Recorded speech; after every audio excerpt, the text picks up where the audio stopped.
Remix by RTM Text. Remix by Wolf Mix. اگه قد من کشیده بودی نمیتونستی تکون بخوری یا نشگی درد. زندگیم ادامه داره اما هنوزم حمل میکنم توی سینه خستگی مرگو. یادم رفتن رو لحظه های غمگین دفترامو. من اگه سخته برام از الان چون یادم قبلنا رو.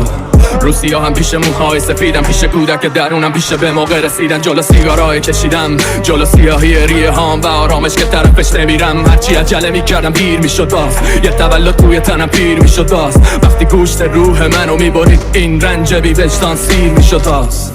خوشحالی چه باختی میداد وقتی حق مبروهام آشتی میداد. روانیم ولی دنیا منو عادی میخواست، نمیرقصید بهش میگفتم ساز چی میخوای.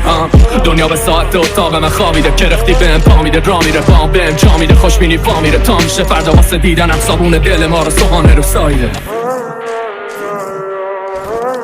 Remix by Wolf Mix. Remix by RTM Text. من از هیچی گله ندارم جز خودم، واسه همین امشب جلو میکروفون لغ شدم. اگه بغض شدن خنده هم تقصیر خودمه، اشتباهام واسه تصویه شدن تو. اگه میشناسی قلب پاک من رو منو ببخش و هم صدای من شو. معنی گریه تو خنده هامو درک کن، آهاتو بذار رو رد پامو رد شو.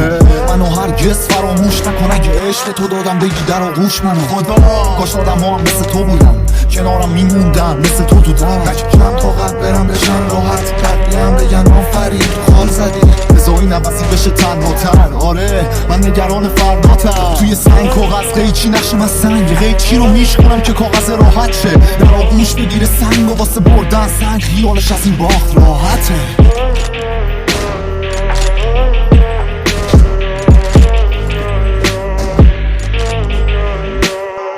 میکشم دردامو مثل نقاش، میکشم فریادو مثل ارباح، میکشم نفسو تو زندگیم باز، میکشم سیگارمو عین فیلما. حالا که هر از گاهی سر میزنی به من بدون زایی بود خیلی جنگی دادی، چقدر پس